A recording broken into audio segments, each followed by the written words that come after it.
अस्सलाम वालेकुम। आज मैं आपसे सादुर्रहमान बन के बात करूँगा, ना कि डकी भाई। मैं नहीं चाहता कि कोई ये सोचे कि इस वीडियो का मकसद जो मेरे पे FIR हुई है उसकी कोई जस्टिफिकेशन है। I am simply here to apologize. मेरे किसी भी कंटेंट से अगर आज तक कोई भी नेगेटिवली इम्पैक्ट हुआ है, मैं उस चीज़ के लिए माफ़ी मांगता हूँ। मेरी हमेशा से सिर्फ यही इंटेंशन रही है कि मैं लोगों को एंटरटेन करता रहूँ और कुछ ना कुछ जो है वो मैं नया लाता रहूँ। लेकिन मेरे अनजाने ना अनजाने में अगर मेरे से कोई कंटेंट कभी ऐसा पोस्ट हुआ है जिससे कोई नेगेटिवली इम्पैक्ट हुआ है, या कोई प्रमोशन ऐसी हुई है जिससे कोई नेगेटिवली इम्पैक्ट हुआ है, मैं उस चीज़ के लिए पूरे कौम से माफ़ी मांगता हूँ। Let the court handle. मैं लीगली इस मैटर को एंड तक देखूँगा। मैं कोर्ट्स के साथ पूरी तरह कोऑपरेट करने को रेडी हूँ और कर रहा हूँ। मैं इदारे के साथ पूरी तरह कोऑपरेट करूँगा और जो भी जज साहब मेरे केस का फ़ैसला लेंगे मैं वो कबूल करूँगा। मेरा और मेरी फैमिली का जो 3.5 माह का एक्सपीरियंस है, मैं सिर्फ वो बताने आया हूँ। 16 अगस्त 2025 को जब मैं सो के उठता हूँ तो मैं बड़ा एक्साइटेड होता हूँ, क्योंकि हमने अपने दोस्त वगैरह मेहमान बुलाए होते हैं, हमने अपने घर में दावत रखी होती है। मेरे सब दोस्त आते हैं, बड़ा इंजॉय करते हैं, हम खाना शाना खाते हैं, गपशप लगाते हैं, मेहमान चले जाते हैं। उसके बाद मैं और रूब पैकिंग में लग जाते हैं, क्योंकि हमें मलेशियन गवर्नमेंट का एक इवेंट है, उधर से इनवाइट आया होता है कि डकी भाई आप आएँ, हमारे लिए कुछ वीडियोस वगैरह बनाएं। पूरे पाकिस्तान से उन्होंने एक मेल और एक फ़ीमेल को चुना है, जिसके अंदर मेल में उन्होंने मुझे चुना है। बाकी कंट्रीज़ से भी उन्होंने एक मेल एक फ़ीमेल इनवाइट किए हुए थे और मैं बड़ा एक्साइटेड था कि पूरे पाकिस्तान के अंदर से उन्होंने एक बंदा चूज़ करना है और उन्होंने मुझे चुना। मैं बड़ा ऑनर फील कर रहा। हमने बड़ी जल्दबाजी में पैकिंग की, क्योंकि मेहमान आए होते हैं, हमें टाइम नहीं मिलता और मुझे नहीं पता था कि जब हम पैकिंग करके अपने घर से निकलेंगे तो मेरी ज़िंदगी का सबसे मुश्किल वक्त शुरू हो जाएगा। मेरे वहमो गुमान में भी नहीं था कि मेरे साथ क्या होने जा रहा है। हम जब पैकिंग करके सामान गाड़ी में रखते हैं, गाड़ी हमारी एयरपोर्ट की तरफ चल पड़ती है। एयरपोर्ट पहुंचते हैं, हम सामान अपना अनलोड करते हैं। रात के 9 बजे के करीब हमारी फ़्लाइट होती है। हम काउंटर पे जाते हैं और हमें अपना बोर्डिंग पास मिल जाता है। उसके बाद जहाँ पे इमिग्रेशन होनी होती है, जहाँ पे आपके पासपोर्ट पे एग्जिट स्टैंप लगती है, हम जब वहाँ पे पहुँचते हैं तो वो मेरे से पूछते हैं कि आप पे कोई FIR तो नहीं है। मैंने कहा नहीं। कहता आपका साइबर क्राइम में कोई इशू है क्या?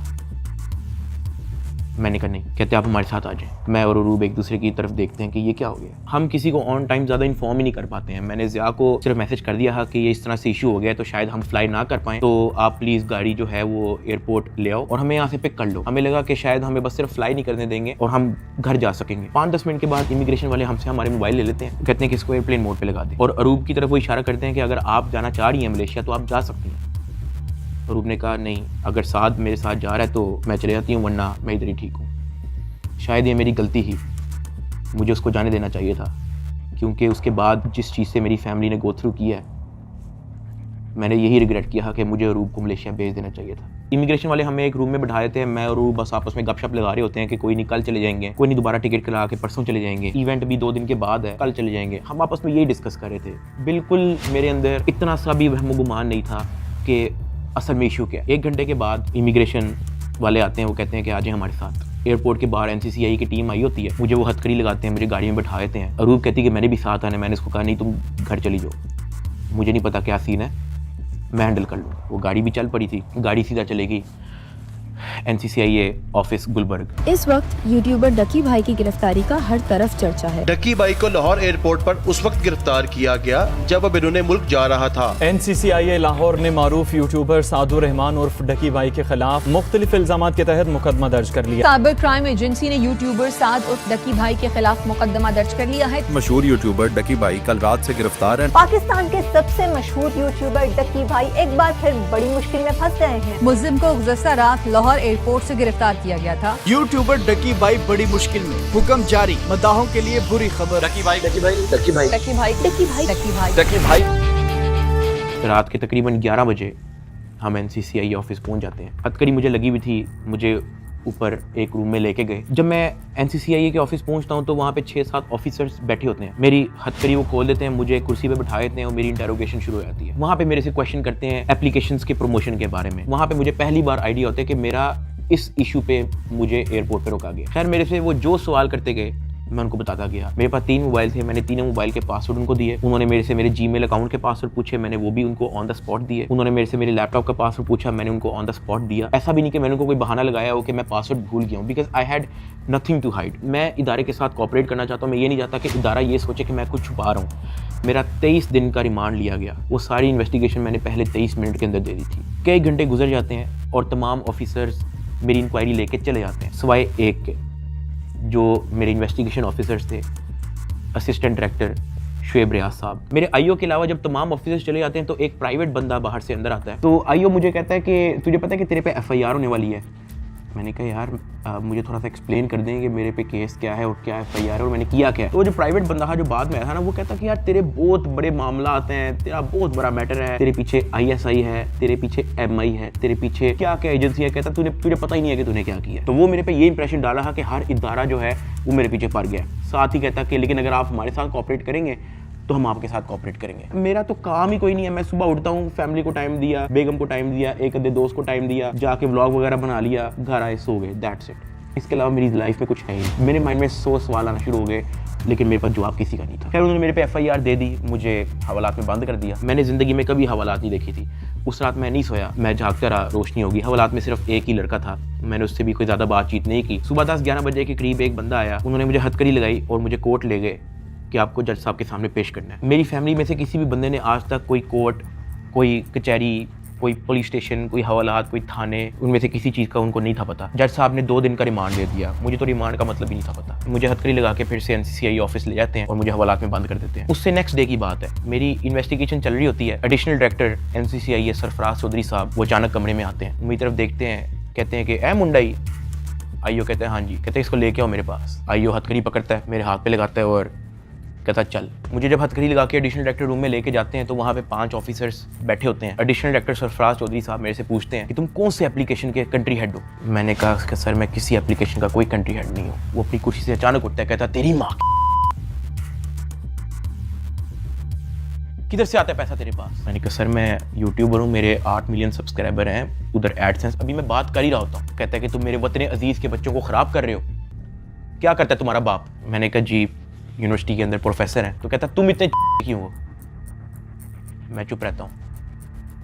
वो चीख के बोलते, कहता बोल। मैंने कहा जी सर मैं सिर्फ वीडियोस बनाता हूँ, मैं यूट्यूबर हूँ। माँ बहन की गालियाँ वो देता रहता है। उसने मेरे मुंह पे बहुत जोर का थप्पड़ लगाया। मैं बिल्कुल चुप होकर ऐसे मुँह नीचे करके खड़ा हो गया। तो कहता मुँह ते कर, मुँह ते कर। अभी मैंने मुँह पर किया नहीं था। वो जोर से चीख के कहता मुँह ते कर। अभी मैंने वो मुँह पर किया ही था, उसने मुझे दूसरा थप्पड़ लगाया। मैं वहाँ पे बड़ा हेल्पलेस फील कर रहा कि यार मेरे से ऐसा क्या हो गया। मैं भी ये सोच ही रहा था, उसने मुझे तीसरा थप्पड़ लगाया। मुझे माँ बहन की गालियाँ दी जा रहा है। मैं अपना मुँह नीचे करके खड़ा हुआ हूँ तो मेरे थप्पड़ इधर लगता है, फिर वो कहता था मुँह पर कर, फिर मेरा थप्पड़ इधर लगता है। वो मारी गया जब तक उसका दिल नहीं भरा। मैंने तो गिने भी नहीं है कि उसने मुझे थप्पड़ कितने मारे हैं। फिर वो मुझे कहता कि अपनी टांगे बैंड कर। मैंने अपनी टांगे बैंड कर ली। कहता हाथ ऊपर कर। मैंने अपना हाथ ऊपर कर ली। वो घर में एक वीडियो कॉल लगाता है जो एक बच्चा रिसीव करता है जिसकी एस्टिमेटेड तकरीबन एज होगी 7 साल। एक हाथ में सिगरेट होती है। वो उस बच्चे से पूछता है कि डकी भाई को जानते हो। वो बच्चा कहता है जी। वो बैक कैमरा ऑन करता है, मेरे हाथ खड़े होते हैं, टांगे बैंड होती हैं। वो कैमरे से दिखाता है उस बच्चे को कि कौन है ये। कहता है डकी भाई। तो कहता कि तुम इसके प्रोग्राम देखते हो।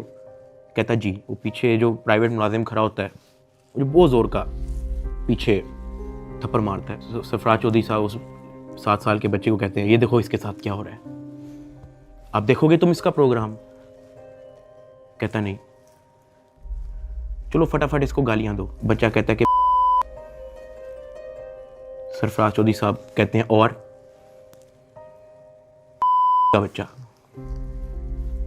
सरफराज चौधरी साहब कहते हैं और का बच्चा। थप्पड़ वो मारी जा रहा होता है पीछे। वो वीडियो कॉल पे उस बच्चे को दिखा रहा होता है कि ये तुम इसके प्रोग्राम देखते हो और ये मैं क्या बताऊँ यार। खैर मैं तब बड़ा हेल्पलेस होता हूँ। मैं समझ नहीं आती कि मैं क्या करूँ और किस तरह इससे निकलूँ। मैंने क्या किया ऐसा। खैर वो सरफराज चौधरी कहता है कि इसको ले जाओ, इसकी तरीके से तफ्तीश करो। जबकि मैं डे 1 को आया हूँ, मैं सब कुछ मोबाइल का पासवर्ड मैंने लैपटॉप के पासवर्ड, मैंने जीमेल के पासवर्ड, मैंने एक चीज़ नहीं छोड़ी। मुझे आज जितने ऑफिसर्स थे वहाँ पे, मुझे एक ऑफिसर आके दिखा दे, बता दे कि डक्की भाई ने हमें ये चीज़ नहीं थी दी, इसलिए हमने मारा है।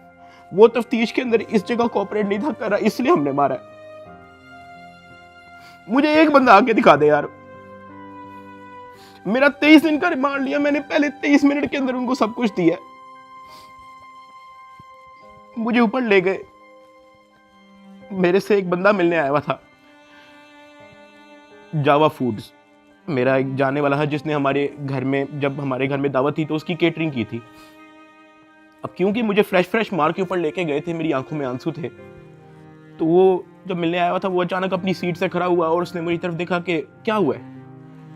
मैंने कहा कि यार मैं इनके साथ पूरी तरह कोऑपरेट कर रहा हूँ, वो फिर भी मुझे मारी जा रहे हैं, मुझे माँ बहन की गालियाँ दे रहे हैं। तो अगर आपकी यहाँ पे किसी ऑफिसर से बातचीत है, आप उनसे काइंडली रिक्वेस्ट करें कि यार मुझे मारे कम, या मुझे तब मारे जब मैं आपको कुछ छुपा रहा हूँ या आपको कुछ गलत बता रहा हूँ, तब मार लें, लेकिन मुझे मारे कम।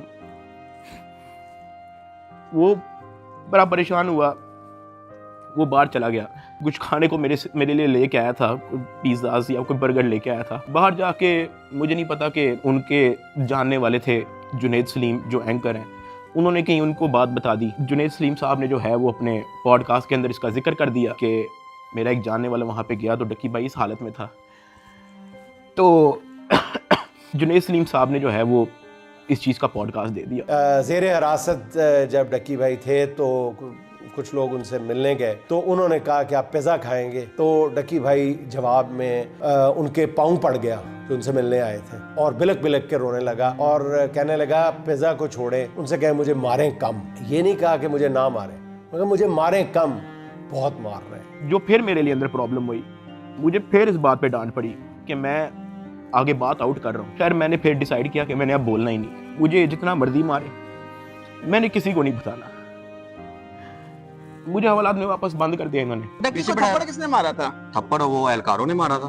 थप्पड़ वाली एडिशनल डायरेक्टर ने भी मारा था, मैं आपको बताता हूँ जी। डक्की भी आगे बताएगा कि मुझे चपेड़े किसी ने मारी थी, और वो बेचारा एक बात कहता था कि यार मुझे मारो ना, मैं कॉपरेट तो कर रहा हूँ, मुझे मारो ना। जब इसको पेश करने लगे थे डक्की को, तो भाई वो आपको बताया था कि मैं इसको थप्पड़ मार के लाया हूँ। हाँ, तो वो थप्पड़ मार के लाए, वो मारते थे इसको। अब मैं आपको बताता चलूं कि इस पूरी इन्वेस्टिगेशन के दौरान ये जो असिस्टेंट डायरेक्टर शुएब रियाज, जो मेरा इन्वेस्टिगेशन ऑफिसर था, उनका जो फ्रंट मैन था, उसको सिर्फ इस काम के लिए रखा हुआ था कि वो मेरे से पैसों की डिमांड करे। उसने तब मेरे से पूछा कि यार तू बेवकूफ़ है। मैंने कहा क्या हुआ है? कहता यार तेरे पीछे आने वाला कोई नहीं। मैंने कहा यार मेरी फैमिली कभी इन चक्करों में पड़ी नहीं है। तो कहता नहीं तू बेवकूफ़ है, तुझे समझ नहीं आ रही कि मैं क्या कह रहा हूँ, तुझे अपना मसला नहीं हल करना। मैंने कहा नहीं, मुझे नहीं समझ आ रही आप क्या कह रहे हैं। कहता कि तेरा कोई दोस्त पीछे आने वाला, कोई तेरा भाई, कोई तेरा आउट ऑफ कंट्री कोई दोस्त रहता हो, कोई तेरे पीछे आने वाला नहीं। मैंने कहा कि मेरी तो बातचीत ही नहीं है किसी से, तो मैं किसको क्या कहूँ। तो कहता कि ये जो तेरा आईओ है ना, सारी गेम इसके हाथ में, इसने जो लिखना है तेरे साथ वही होना है, तो तू अगर इसके साथ ताउन करेगा तो तेरा मसला हल हो जाएगा। मैंने कहा मैं समझा नहीं आपकी बात। कहता कि भाई लगता है तुझे सारा पैसा कब्र में लेके जाना है, पैसे आप फिर कमा लोगे, आप अपना मसला हल करो। मैंने कहा मैं इन चक्करों में कभी भी नहीं पड़ा, मुझे नहीं पता कि क्या पैसे कितने लगते हैं, क्या होता है, मुझे नहीं पता,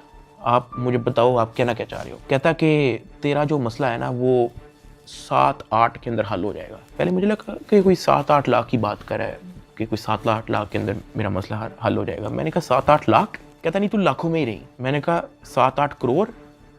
कहता तो और। मैंने कहा इतने तो मेरे पास है ही नहीं, मेरे रिसेंटली कुछ बहुत ज़्यादा खर्चे हुए हैं, मैंने आगे भी बहुत सारी मेरी स्पेंडिंग है, मेरे 100 और काम है, मेरे पास नहीं है। कहता बस फिर तो इधर ही पड़ा रहा है। मुझे वहाँ से आइडिया हो गया कि इस बंदे का काम सिर्फ और सिर्फ मेरे से पैसे मांगना है। जब मैं NCCI की कस्टडी में था, आप लोगों ने शायद 3,26,000 USDT की बात एडिशनल डायरेक्टर के पॉडकास्ट में सुनी होगी। 3,20,25,000 USDT वो इसके डिजिटल वॉलेट में से हमने अनर्थ करके कोर्ट ऑफ लॉ में सबमिट कर दिए।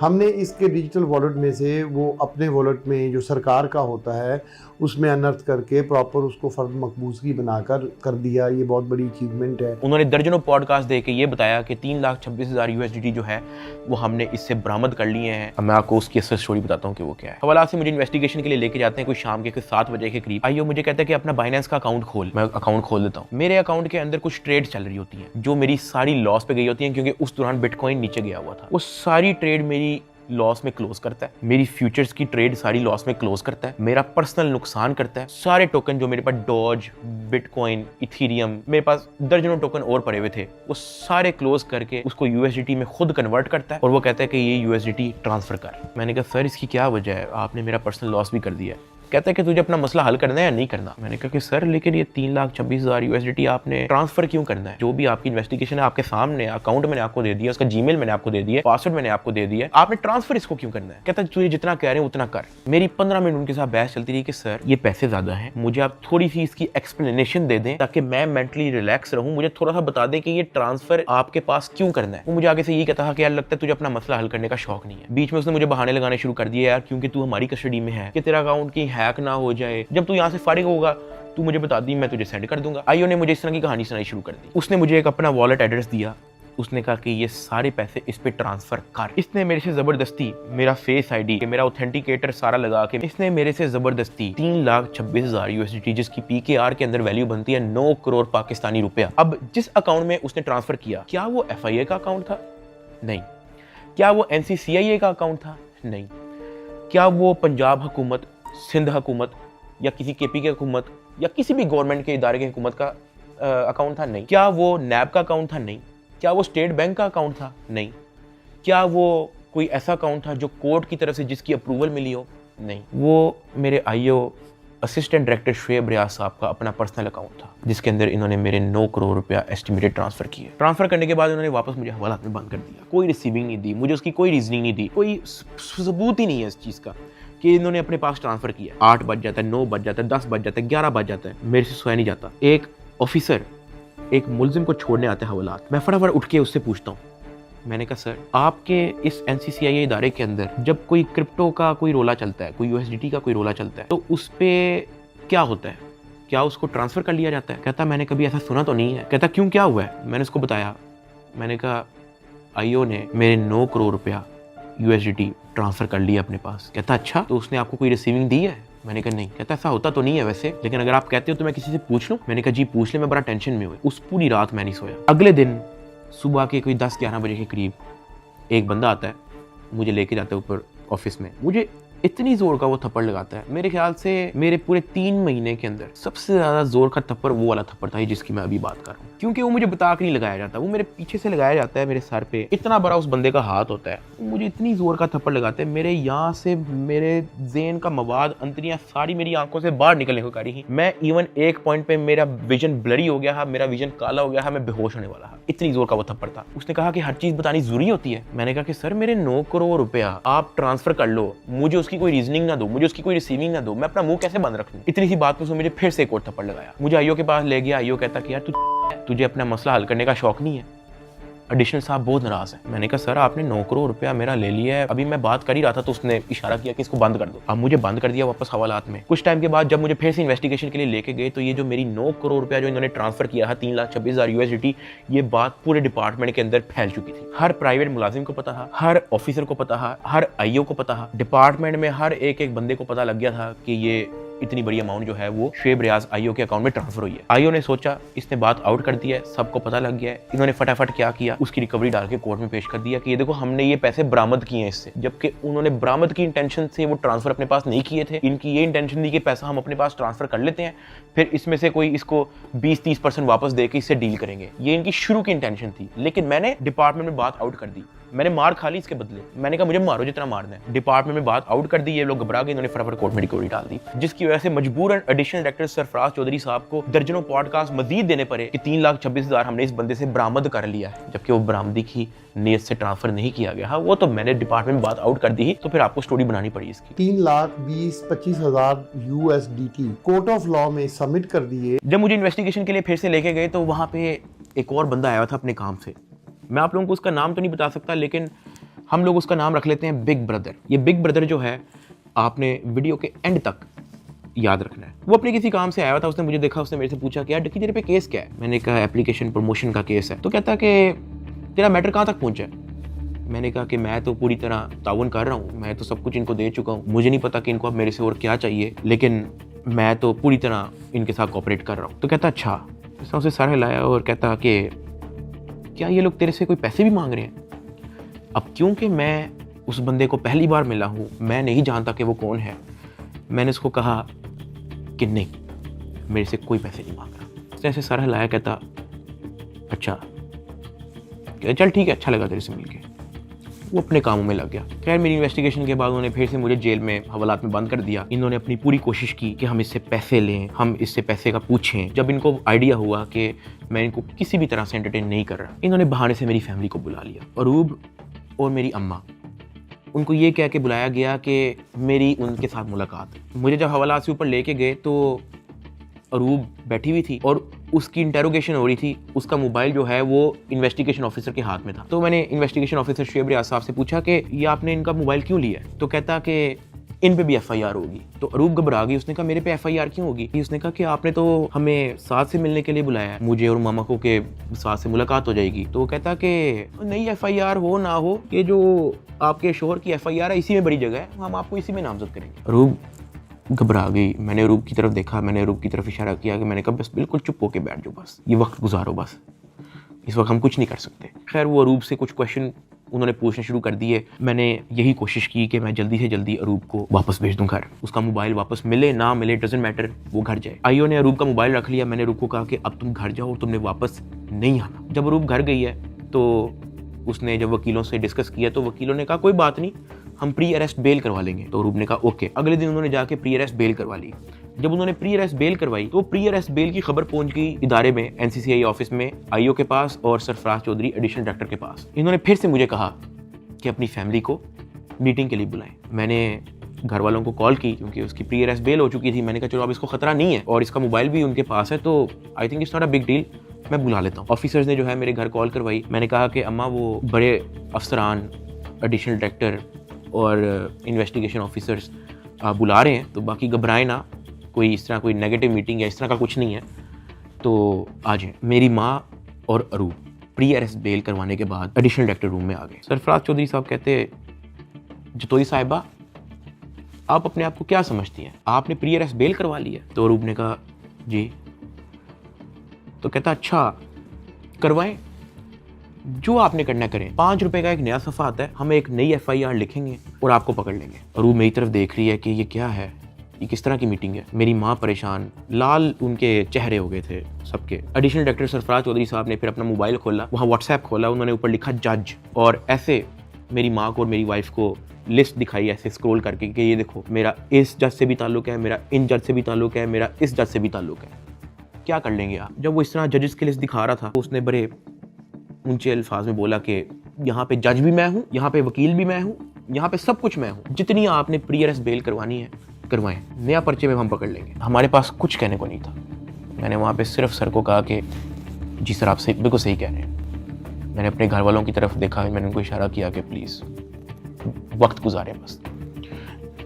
मेरे घर वालों के चेहरे लाल हो गए हैं, मतलब बिल्कुल आप कह लो कि उनके पास कुछ कहने को नहीं थे। दे वर शेकिंग। वो बातें करता गया, हम लोग घबरा गए थे। हमने बस वेट किया कि यार ये कब हमें फाड़े करेगा। जब उसने कहा ठीक है आप जा सकते हैं, मैं, अरूब और मेरी माँ जब उस एडिशनल डायरेक्टर रूम से बाहर निकले, मेरी माँ की आंखों में आंसू थे, अरूब की आंखों में आंसू थे। मैंने कहा कि यार मुझे बहाने से कहते हैं कि आप लोगों को बुला लो, फिर ये इस तरह की हरकतें करते हैं, डराने धमकाने वाली, ब्लैकमेलिंग, थ्रेट्स। मैंने कहा ये सिर्फ और सिर्फ इनका पैसे मांगने का तरीका है ताकि हम डर जाएं, इनको कुछ पैसे दे दें और हमारी जान छोड़ेंगे। तो ये इस तरीके से मुझे, मेरी फैमिली को ज़हनी अजियत देते रहे हैं, ब्लैकमेल करते रहे हैं। अरूब का राइट बनता है कि वो प्री अरेस्ट बेल करवा के आए। आपने अपनी इन्वेस्टिगेशन करनी है, करें। उसने तो अपना मोबाइल भी दे दिया, आप जब बुला रहे हो वो आ रही है, फिर भी आप उसको थ्रेट कर रहे हो कि जी आपने प्री अरेस्ट बेल करवा लिया, कोई बात नहीं, 5 रुपए का नया सफ़ा आएगा, हम आपको फिर अरेस्ट कर लेंगे। और ये सब इनका तौर तरीका था कि हम लोग किसी तरह टूट जाए और ये जितने पैसे मांगे हम लोग फौरी इनको दे दें। इस दौरान आईओ और उसका जो फ्रंट मैन है,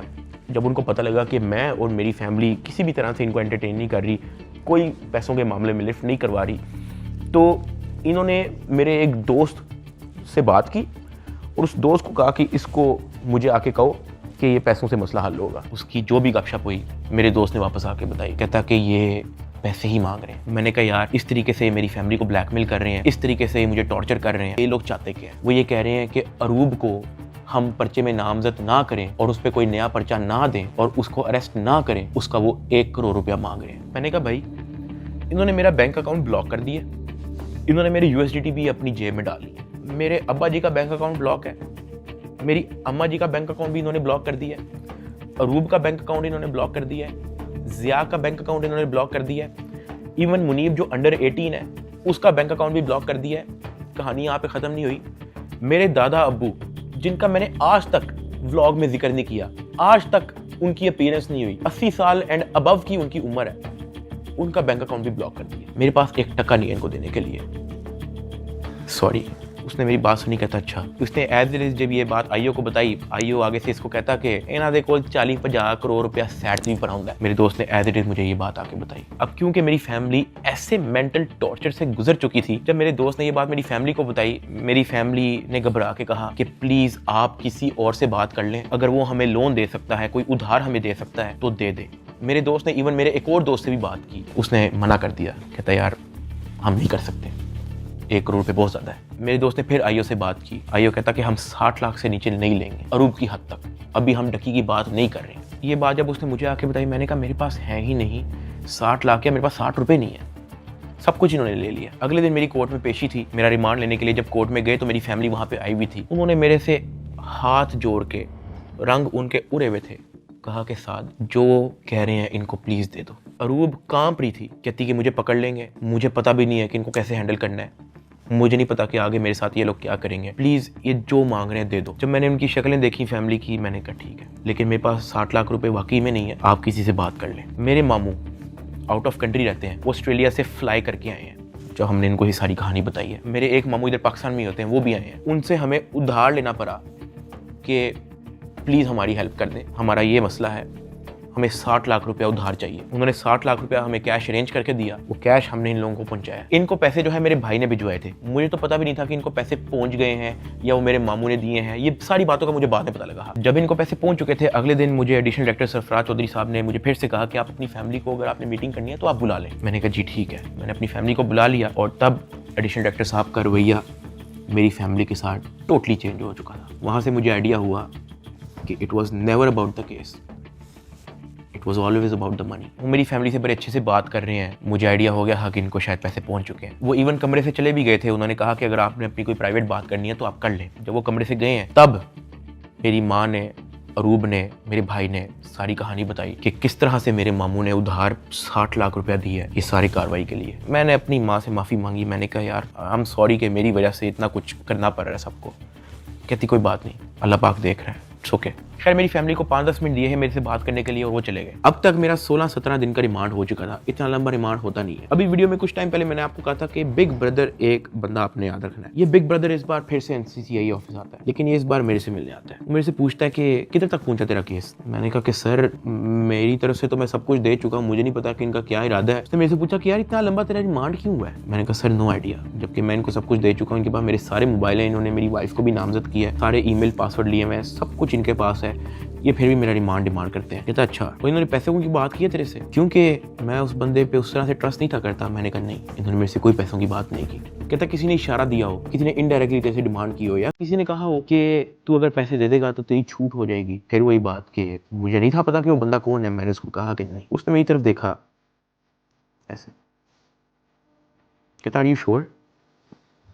मैंने कहा जी। इवन उसने मुझे एक पॉइंट पे बड़े गुस्से से देखा, कहता कि देख ले अगर कुछ ऐसा है तो तू मुझे बता सकता है। फिर वही बात आ गई क्योंकि मैं उसको जानता नहीं था। मैंने कहा नहीं ऐसा कुछ भी नहीं है सर। कहता ठीक है, वो चला गया। मेरा 23 दिन टोटल रिमांड हो चुका था। जो मैं आप लोगों को ये भी बताना चलूँ कि एनसीसीआई की हिस्ट्री में इतना लंबा रिमांड नहीं हुआ। इवन एक पॉइंट पे मैं इतना तंग आ गया था इनसे कि मैंने खुद ही जज साहब के सामने कहा कि सर मैं चाहता हूं कि ये लोग अपनी तसल्ली पूरी कर लें, इन्होंने जो मेरी इन्वेस्टिगेशन करनी है करें, अगर ये रिमांड मांग रहे हैं इनको रिमांड दे दें। मैं इतना तंग आ गया था, मैंने जज साहब के सामने खुद ही बोल दिया कि यार रिमांड ले लें मेरा। 23 दिन रिमांड के बाद भी इन्होंने 30 लाख रुपया मेरी फैमिली से मुझे जुडिशियल करने का लिया। मतलब एनसीसीआई ऑफिसर्स ने मुझे जेल भेजने के भी मेरी फैमिली से पैसे लिए। खैर मैंने अपने दोस्त को कहा कि यार ये आईओ से पूछो कि अब क्या इसने मेरे साथ करना है। कहता कि मैंने बात की है, वो ये नहीं कह रहा कि अब आपकी बेल करवानी है, वो ये कह रहा है कि हमने 4 पर्चे मजीद रेडी किए हैं, वो 4 पर्चे हम डकी भाई पे ना दें, उसका 1.5 करोड़ रुपया वो मांग रहे हैं, जिसमें से एक पर्चा इन्होंने कोई लड़की रिलेटेड रखा हुआ है। और जब मैंने ये सुना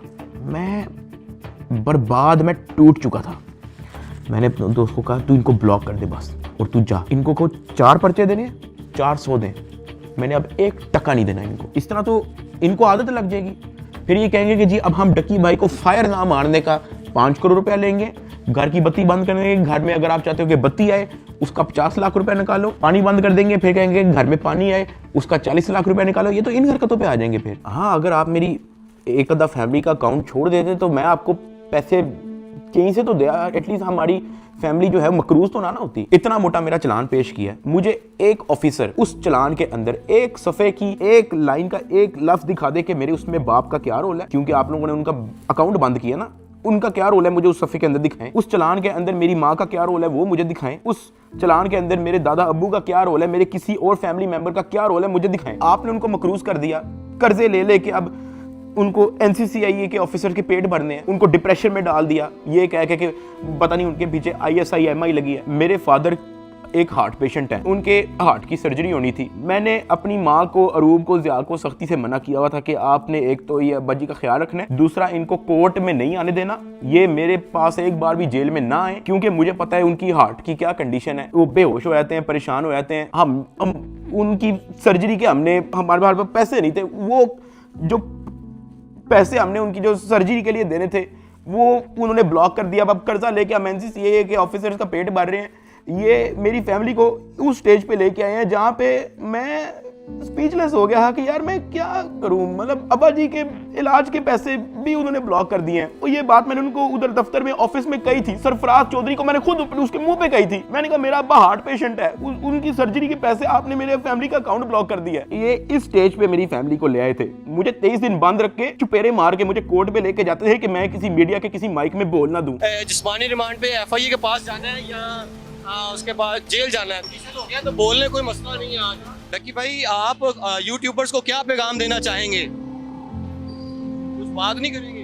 ताहम आज जो है वो बात तो नहीं करने दे रहे, लेकिन डकी भाई को जो है वो सुबह सवेरे जो है आज अदालत में पेश किया गया है। बिल्कुल जी बात तो नहीं कर सकते डकी भाई। इससे पहले भी हमने जब इनसे गुफ्तगू करने की कोशिश की है तो NCCI एहलकारों की जानिब से जो वो मना कर दिया गया है कि वो किसी भी किस्म से जो है वो गुफ्तगू नहीं करेंगे। डकी भाई कुछ कहना चाहेंगे आप? डकी भाई आप कुछ कहना चाहेंगे? डकी भाई कुछ तो बोलिए। इन्होंने तो मना नहीं किया आपको, आप लॉयर्स ने मना किया कि भाई सारी तो आपने तहकीकात के बारे में आपने ताउन किया, उसके बावजूद क्यों ही कहा जा रहा है आपके? मेरी गिरफ्तारी के 23वें दिन जब मुझे जज साहब के सामने पेश किया तो फाइनली मैं जुडिशल हो गया। जुडिशल का मतलब यह है कि अब मैं जेल चला जाऊंगा। जज साहब ने ऑर्डर लिख के दिया कि हमने बंदा जुडिशल कर दिया है। अब जुडिशल करके कोर्ट से बंदा डायरेक्ट जेल नहीं जाता, कोर्ट से एक बार NCCIA ऑफिस वापस आता है, वहाँ पे उसके कुछ पेपर्स रेडी होते हैं, उसके बाद उसको जेल भिजवाया जाता है। तो जब मैं कोर्ट से NCCIA ऑफिस वापस आया, वही बिग ब्रदर उधर मौजूद था। उसने मेरी तरफ देख के कहा, डकी तेरे से पैसे किसने लिए? मेरा दिल इधर मुंह में आ गया। मैंने कहा यार ये मेरे साथ क्या हो रहा है। अब क्योंकि उसने मेरे से डायरेक्ट पूछा कि तेरे से पैसे किसने लिए हैं, उसने मेरे से ये भी नहीं पूछा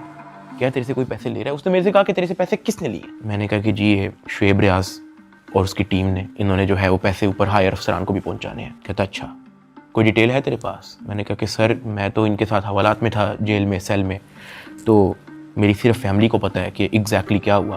फैमिली 5-10 मिनट के लिए मेरे से मिली थी, लेकिन उन्होंने मुझे बहुत छोटा छोटा मोटा मोटा बताया, ज़्यादा डिटेल का मुझे नहीं पता। तो फिर उसने पूछा कि कितने पैसे लिए हैं? मैंने कहा जी 60 लाख रुपए लिए। वो भी मेरी वाइफ को नामजद करने का कह रहे थे कि जी वो मेरी बीवी को अरेस्ट कर लेंगे, अगर आप चाहते हैं कि हम आपकी वाइफ को अरेस्ट ना करें तो ये 60 लाख रुपया पहुँचाएँ। तो वो हमें 60 लाख रुपया उसका हमने दिया। उसने कहा ठीक है तू जेल जा, लेकिन उससे पहले कहीं से कॉल करवा और अपनी फैमिली को कह कि तेरा एक दोस्त मिलने आ रहा है, उससे मिलने। मैंने कहा ठीक है। मैंने कहीं से मोबाइल अरेंज किया, मैंने फटाफट मामा को कॉल की, मुझे सिर्फ मामा का नंबर याद था। मैंने उनको कहा कि मेरा एक दोस्त आएगा, उससे मिलने। बिग ब्रदर वहाँ से चला गया। 5-10 मिनट के बाद मुझे भी पुलिस के डाले में बिठाया और मुझे जेल ले गए। डकी भाई को जो है तकरीबन 22 रोज़ा जिस्मानी रिमांड के बाद जब अदालत में पेश किया गया तो अदालत ने गुज़श्ता रोज़ जो है डकी भाई को जुडिशल रिमांड पर जो है वो जेल भेज दिया। देख सकते हैं कि डकी भाई को जो है वो जेल मुंतकिल किया जा रहा है। 9 सितंबर 2025 को मुझे जेल भेज दिया जाता है। मैंने अपनी ज़िंदगी में वहमो गुमान में भी नहीं सोचा होना कि मेरी ज़िंदगी में ये दिन भी आएगा। जब मैं जेल जाता हूँ सबसे पहले तो मेरी चेकिंग होती है, बालों के अंदर, अंडर आर्म्स, आपकी नाक के अंदर भी देखते हैं, वो आपके कान के अंदर, आपके मुंह के अंदर, आपके लिप्स ऊपर करके आपकी ज़ुबान निकाल के। चेकिंग होने के बाद मुझे लेके जाया जाता है मेरे सेल की तरफ, जिसको जेल की ज़ुबान में चक्की कहते हैं। जेल के सेल का साइज़ आप ऐसा समझो कि कुछ 6 से 7 टाइलें हैं ना, उतना साइज़ होगा। उसका, या फिर एक किंग साइज मैट्रेस अगर एक अंदर पड़ा हो तो वहाँ पे और मजीद जगह नहीं है। ये जेल के सेल का साइज होता है। कॉर्नर पे जो है वॉशरूम लगा होता है जो कवर्ड नहीं होता, उसके आगे एक छोटी सी दीवार लगी होती है, यानी कि अगर आप खड़े हुए हो तो बाहर से देखने वाला बंदा आपको नंगा देखेगा, लेकिन अगर आप वॉशरूम करने के लिए बैठे हो तो आपके चेस्ट से ऊपर जो है आप विजिबल होगे, नीचे आप कवर्ड होगे। इस हद तक बस दीवार होती है वहाँ पे। उसी के ऊपर जो है वो एक टूटी लगी होती है पानी की। मैं जब अपने सेल में आता हूँ तो शाम हो जाती है, मुझे सेल में लाते ही लॉक कर दिया जाता है, क्योंकि मेरा नया नया एक्सपीरियंस होता है, मुझे नहीं समझ आ रही होती है कि मैं कहाँ पे आ गया हूँ। मैं इधर उधर देखता हूँ, परेशान हो जाता हूँ कि ये क्या हो रहा है मेरी ज़िंदगी में। बहुत ऊंचा पंखा लगा होता है जहाँ से मुझे आइडिया होता है कि कोई चाह के भी खुदकुशी नहीं कर सकता। अंधेरा हो जाता है, मुझे कुछ समझ नहीं आ रही होती कि मैंने क्या करना है। खैर मैं दीवार के साथ लग के बैठ जाता हूँ बिल्कुल ऐसे ही, और सोचता रहता हूँ कि ये मेरी ज़िंदगी कहाँ से कहाँ आ गई है। मैं अपने सेल से बाहर देखता हूँ तो 1.5 लीटर की बोतल पड़ी होती है, उसके ऊपर कैप भी लगा होता है। मेरा हाथ तो वहाँ तक नहीं पहुँचता, लेकिन कोई 15-20 मिनट के अंदर एक इंचार्ज जो है वो वहाँ से गुजर रहा होता है। मैं उसको आवाज़ देता हूँ कि सर, वो मेरी बात सुनते हैं, हाँ जी। मैं उनको कहता हूँ कि सर वो सामने 1.5 लीटर की बोतल पड़ी है, वो काइंडली मुझे पकड़ा दें। मुझे बोतल पकड़ा देता है। वॉशरूम से मैं वो 1.5 लीटर की बोतल के अंदर पानी भरता हूँ, उसका कैप बंद करता हूँ। सितंबर का टाइम होता है, शदीद गर्मी होती है, इतनी गर्मी कि आप कूलर के बगैर नहीं रह सकते। मैं अपनी कमीज़ उतारता हूँ, बॉटल को अपनी शर्ट के अंदर डाल के ऐसे उसको मैं लपेटता हूँ, अपने सर के नीचे रख के मैं लेट जाता हूँ। 2 दिन मेरे ऐसे ही गुजरे। जेल के एक्सपीरियंस में मैं ज़्यादा डिटेल में बात नहीं करूँगा इस वीडियो में, मैं वो फिर कभी आप लोगों को एक्सपीरियंस बताऊँगा। 3 दिन मैं उस सेल में रहा, मुझे किसी ने नहीं बुलाया, किसी ने कोई आवाज़ नहीं दी। तीसरे दिन एक ऑफिसर आता है और उसके हाथ में एक चिट होती है। वो चिट की तरफ देखता है, वो कहता है साधु रहमान की रही। मैं अपना हाथ करा करता हूँ कि जी सर। मैं कहता आजा तेरी मुलाकात आई है। वो फीलिंग ही बड़ी अजीब सी थी कि आपको किसी ने पूछा है, आपसे बात की है किसी ने, और इससे पहले मुझे पता ही नहीं था कि मुलाकात क्या होती है। खैर उसने मुझे मेरे सेल से निकाला, मुझे एक जगह पे ले गया, और 3 दिन बाद मैंने किसी अपने को देखा। मेरी माँ, अरूब और ज़िया वहाँ पे खड़े हुए थे, लेकिन मैं उनको मिल नहीं सकता था, उनको गले नहीं लग सकता था, मैं उनको सलाम नहीं कर सकता था, क्योंकि हमारे दरमियान में शीशा लगा हुआ था। उनकी तरफ एक लैंडलाइन पड़ा हुआ था, एक लैंडलाइन मेरी तरफ पड़ा हुआ था, और उस लैंडलाइन में ही आप बात कर सकते हो। मैंने ज़िंदगी में इतना बेबस फील नहीं किया। एक लैंडलाइन उनकी तरफ पड़ा होता है, एक लैंडलाइन मेरी तरफ पड़ा होता है। एक तरफ से अरूब फ़ोन उठाती है, दूसरी तरफ से मैं फ़ोन उठाता हूँ, और वो कहती है क्या हाल है। मैंने कहा मैं ठीक हूँ। उसके आगे वो कुछ नहीं बोलती। 2 मिनट मैं भी चुप रहता हूँ, 2 मिनट वो भी चुप रहती है। अचानक कहती है कि साथ ये क्या हो गया ये सब। मैंने कहा रूप मुझे नहीं पता, मुझे नहीं पता, मेरे पास किसी चीज़ का जवाब नहीं है। ऐसे ही हमारी बात हो रही थी, अचानक ज़िया अरूब को कहता कि मैंने बात करनी है साथ से। मैंने कहा हाँ करवाओ। ज़िया अरूब से फ़ोन ले लेता है। वो कहता है कि यार साथ आपका एक दोस्त आया था। मैंने कहा हाँ। कहता है यार वो तो सारी डिटेल हमसे मांग रहा था और उसको सब कुछ पता है, तो आप उस पर ट्रस्ट करते हो। मैंने कहा ज़िया देखो मैं उसको नहीं जानता हूँ पर्सनली, लेकिन फॉर सम रीज़न उसको पता था। मैंने उसको नहीं बताया, उसने मेरे से खुद कहा कि तेरे से पैसे किसने लिए, और उसने मुझे कहा था कि मुझे डिटेल चाहिए। तो ज़िया कहता कि हाँ वो हमारे पास आया था, एक कागज़ पे सारा मेरा वो लिख के गया है कि कहाँ कहाँ पे कैसे कैसे पैसे पहुँचाए, किसने दिए, किस बैंक से निकलवाए, वो सारा नोट डाउन करके गया है। मैंने कहा कि देखो ज़िया इस वक्त ना हमें नहीं पता कि हमने किस पे ट्रस्ट करना है, किस पे नहीं करना। हमने जिसको भी अप्रोच किया है सब ने मदद करने से इनकार कर दिया है। जिन्होंने कोशिश की है वो भी कोई मसला कोई बेहतरी की तरफ नहीं आया। मेरे पास कोई ऑप्शन नहीं है, सुन लेते हैं हम एक बार इस बंदे की बात। ज़िया ने कहा ठीक है। जब ज़िया ने मुझे ये बात बोली तो मुझे आइडिया हो गया कि वही जिनका नाम हमने अभी बिग ब्रदर रखा था वो मेरी फैमिली से मुलाकात कर चुका है। खैर ज़िया से बात होने के बाद ज़िया ने फ़ोन मामा को दे दिया।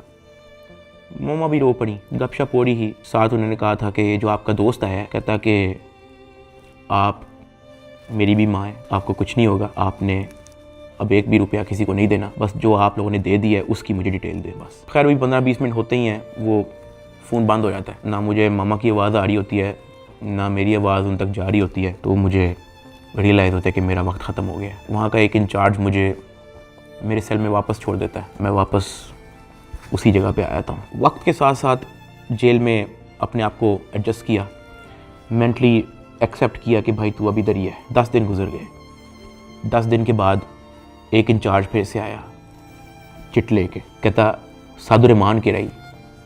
मैंने कहा जी सर मैं। कहता आजा तेरी मुलाकात है। मुझे लगा मेरी फैमिली आई है, लेकिन जब मैं उधर पहुंचा तो वही बिग ब्रदर मेरे से मिलने आया था। खैर उसने कॉल उठाई, कहता कैसा है डकी। मैंने कहा सर मैं बिल्कुल ठीक। कहता तू अपनी फैमिली के सामने रोया क्यों था। मैं उनसे मिलने गया तो वो तेरी माँ कह रही थी कि वो रो रहा था उधर। मैंने कहा सर मैं बस थोड़ा इमोशनल हो गया उनको देख के। कहता नहीं हो, पता है जेल हो गई है तुझे तो क्या हो गया है, अंदर बैठ के घर वालों को तो नहीं ना परेशान करना, उनके सामने मुस्कुरा के जाया कर, हंसता खेलता उनके साथ शुगर लगाया कर।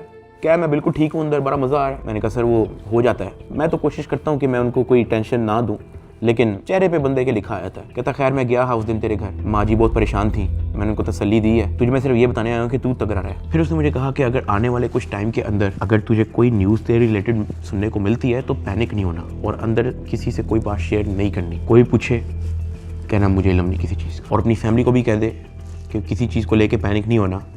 अगर कोई प्रेशराइज करने की कोशिश करे, कोई कॉल करे, कोई अप्रोच करे, जस्ट इन्फॉर्म अस। साथ मैंने उनको ये भी बताया कि जब मैं NCCI की कस्टडी में था तो वो मुझे कहते थे कि आपके पीछे MI लगी हुई है। तब उसने मुझे कहा कि जिन लोगों का नाम लेके आपसे पैसे ले रहे हैं ना, मैं उस इदारे से हूँ। फिर उसने मुझे बताया कि ये बात जब मुझे पता लगी तो हमने अपने हायर अथॉरिटीज़ को भी इन्फॉर्म किया, तो let me and my team handle it. तूने अंदर किसी से कोई बात नहीं करनी, अपनी फैमिली से ज़्यादा कोई बात नहीं करनी, सिर्फ उनका हाल चाल पूछ और रोना धोना बंद कर, उनके सामने शुगर लगा, हंस मुस्कुरा, कह के बड़ा मज़ा आ रहा है अंदर, जो बुरा वक्त था वो चला गया, अब बस तू वक्त काट। फिर मैंने उसको बोला कि सर वो जो एडिशनल डायरेक्टर सरफराज चौधरी साहब हैं वो मुझे रिमांड के दौरान कहते थे कि मैं तेरी हाई कोर्ट तक बेल रोकूंगा। तो उधर बिग ब्रदर कहता कि छोड़ दे, कुछ नहीं होगा। उसके बाद वो हुआ जो किसी ने वहमो गुमान में भी नहीं सोचा था।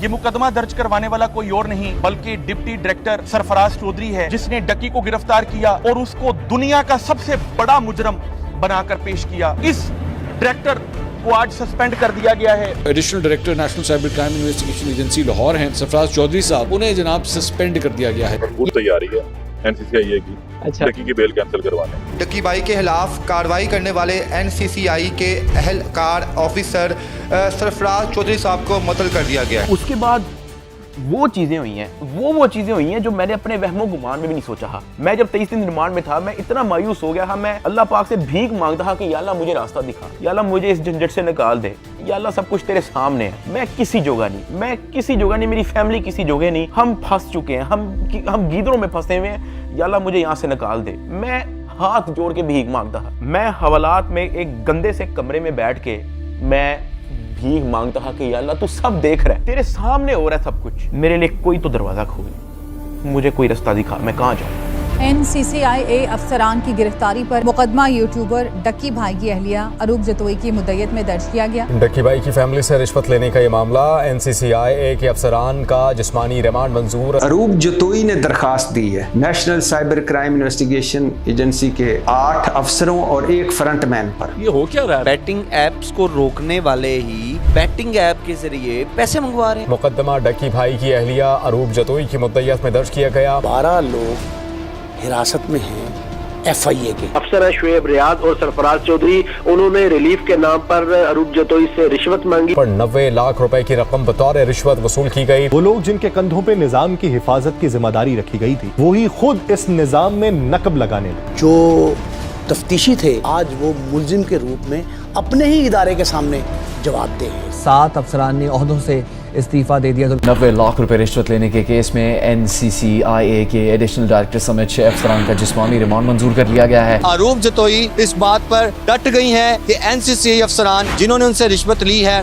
इनको नहीं छोड़ेंगी। जिन ऑफिसर्स ने मेरी फैमिली को मेंटल ट्रॉमा से गुजारा, जिन ऑफिसर ने मेरी फैमिली को मेंटली टॉर्चर किया, जिन ऑफिसर ने मुझे बेवजह मारा, मैं उनसे भीख मांगता गया कि यार मुझे ना मारे, मुझे फिर भी मारते गए। जिन ऑफिसर्स ने बच्चे को वीडियो कॉल करके मुझे उससे माँ बहन की गालियां दिलवाई, अगले दिन उन सब की खबर आ गई कि वो सब गिरफ्तार हो गए। और ये जो 100 दिन की कैद थी, जब मुझे किसी किस्म की कोई उम्मीद नहीं थी नजर आती, मैं कभी कभी अल्लाह पाक से कहता था कि अल्लाह तू मेरी क्यों नहीं सुन रहा।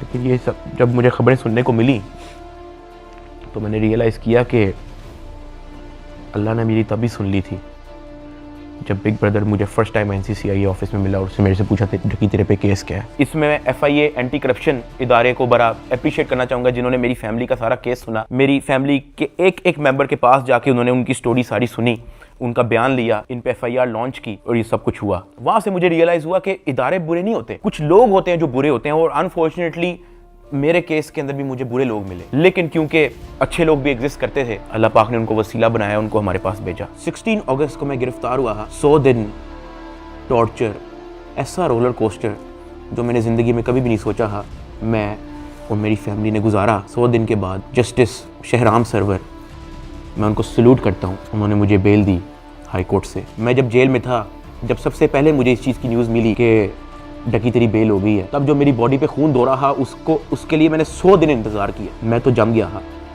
मैं ख़त्म हो गया था, मैं बर्बाद हो गया था। सही बताऊँ तो मैं हार मान ली थी, मैं टूट चुका था। मुझे नहीं पता था कि मैं क्या करूँगा। ये 100 दिनों में क्या क्या हुआ, ये वीडियो तो शायद 40-50 मिनट की होगी। अगर मैं आपको बताना शुरू करूं तो ये वीडियो 4-5 घंटे की होनी चाहिए। बहुत सारी चीज़ें मेरी मजबूरी है, मैं नहीं बता सकता। इवन ये जो भाई थे जिनका नाम हमने बिग ब्रदर रखा था, उनसे मैंने रिक्वेस्ट की, मैंने कहा सर मुझे लोगों को बताने दें कि आपने हमारी फैमिली के लिए क्या क्या किया।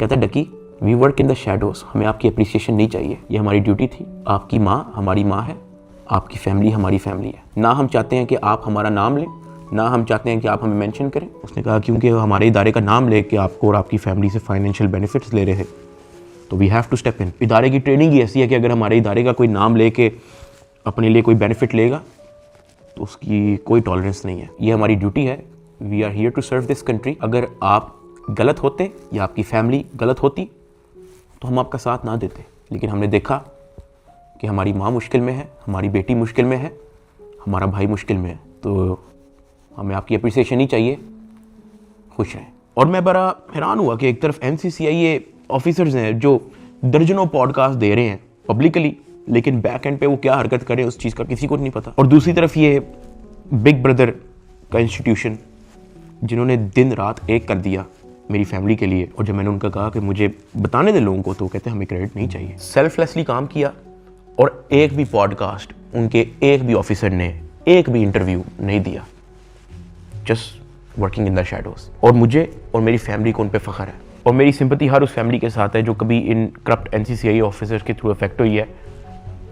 अल्लाह पाक किसी की फैमिली को उस चीज़ से ना गुजारे जिस चीज़ से मेरी फैमिली गुजरी है। एक और चीज़ की बड़ी कन्फ्यूजन थी कि मेरे एक्चुअली वकला कौन है। तो मेरा केस जो है वो बैरिस्टर अमृत शेख देख रही हैं और एडवोकेट उस्मान लतीफ़ जो मेरा केस आगे परसू कर रहे हैं। लेकिन मैंने सबकी वीडियोस देखी हैं, जितने वकला हैं जिन्होंने मेरे लिए स्टैंड लिया, मैंने सबके टिकटॉक वीडियोस देखी हैं। मैं दिल से उन तमाम एडवोकेट्स का शुक्रगुजार हूँ जिन्होंने मेरे लिए स्टैंड लिया। इस पूरे 100 दिन के अंदर जो मेन सवाल लोगों का था ना, वो ये था कि यार डकी भाई आप तो इस मामले से फारिग होने के बाद मुल्क छोड़ के चले जाओगे। लेकिन मैं आप लोगों को एक बात बताऊं, 8 साल हो गए हैं मुझे यूट्यूब पे आए हुए, मैंने सिर्फ अच्छा टाइम देखा है। जहां 8 साल इस मुल्क ने मुझे सब कुछ दिया, इस मुल्क के लोगों ने मुझे प्यार दिया, इस मुल्क के लोगों ने मुझे सपोर्ट दी, तो ये 3 महीने की मुश्किल में मैं मुल्क छोड़ के जाऊंगा तो ये तो मेरी सेल्फिशनेस है कि जहां 8 साल इस मुल्क ने आप पे कोई मुश्किल नहीं आने दी, तो 3 महीने की मुश्किल पे मैं इस मुल्क को छोड़ के कैसे जा सकता हूँ।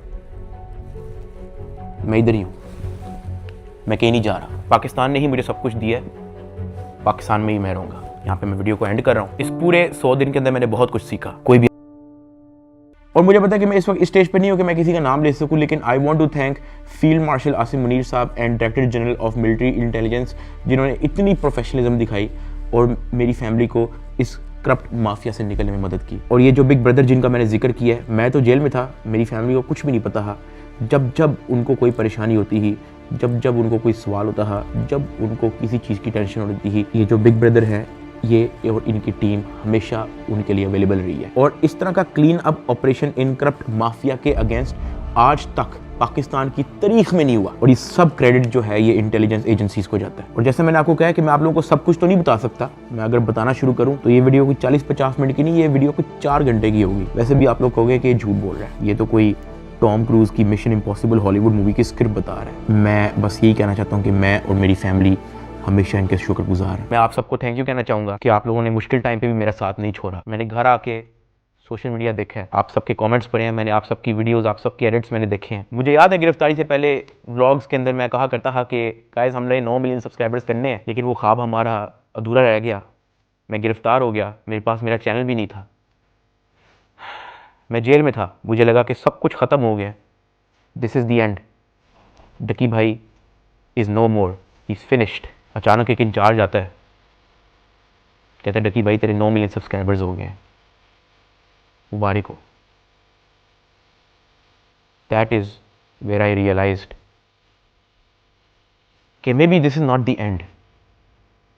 Maybe this is start of something else. I want to appreciate every single one of you. मैं ज़िंदगी भर नहीं भूलूंगा आप लोगों का एहसान। अभी इस वीडियो में मैंने आप लोगों को बोला कि यार अगर मैं सब कुछ बताना शुरू करूं तो ये वीडियो 4-5 घंटे की हो जाएगी, और साथ मैंने आप लोगों को ये भी बोला कि मैं आप लोगों को कुछ लोगों का नाम नहीं बता सकता तो हम उनका नाम बिग ब्रदर रख देते हैं। बट लेकिन समटाइम सब कुछ जानना ज़रूरी भी नहीं होता। मैं बाहर आ गया हूँ, यही बहुत है। जब मैं जेल से वापस आया तो मैंने बहुत सारे लोगों की कहानियाँ देखी। कोई पॉडकास्ट पे कुछ कह रहा है, कोई यूट्यूबर कुछ कह रहा है, कोई टिकटॉकर कुछ कह रहा है, कोई जर्नलिस्ट कुछ कह रहा है, और मैंने उन सबको देख के बस कहा कि यार किसी को कुछ भी नहीं पता, सबकी अपनी अपनी कहानी है और सब झूठ है।